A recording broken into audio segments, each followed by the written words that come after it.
नमस्कार, मी सजयकुमार बिलोलीकर. आपण पाहत आहोत महाराष्ट्र टीव्ही 9. आजच्या या खास बातमीतून सतोषभावना वाढदिवसानिमित्त लाख लाख शुभेच्छा.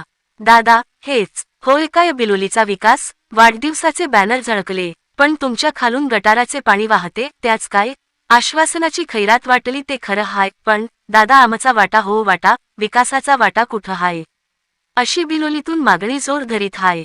बिलोली शहरात नगराध्यक्षा संतोष कुलकर्णी यांच्या वाढदिवसानिमित्त नगरसेवकांनीच लावलेले शहरभर शुभेच्छांचे बॅनर झळकत आहेत. मात्र त्याच बॅनरच्या खाली मुख्य रस्त्यावर गटारमिश्रित सांडपाणी वाहत असल्याचे चित्र समोर आले आहे. या परिस्थिती विरोधात संतप्त नागरिकांनी अनोख्या पद्धतीने निषेध नोंदवला. रस्त्यावर वाहणाऱ्या पाण्याकडे बोट दाखवत त्यांनी उपरोधिक शब्दांत म्हटले, बघा, हा आहे आमचा विकास. हेच का बिलोली शहराचा विकास?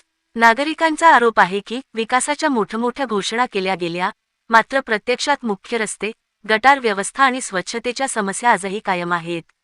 अनेक ठिकाणी कचरा आणि सांडपाणी एकत्र वाहत असल्याने दुर्गंधी पसरत असून नागरिकांच्या आरोग्याचाही प्रश्न निर्माण झाला आहे. प्रशासन आणि लोकप्रतिनिधींनी या समस्येकडे तातडीने लक्ष द्यावे, अशी मागणी नागरिकांनी केली आहे. कॅमेरामॅन शेख वाजिदसह सजयकुमार बिलोलीकर, महाराष्ट्र टीव्ही 9, बिलोली.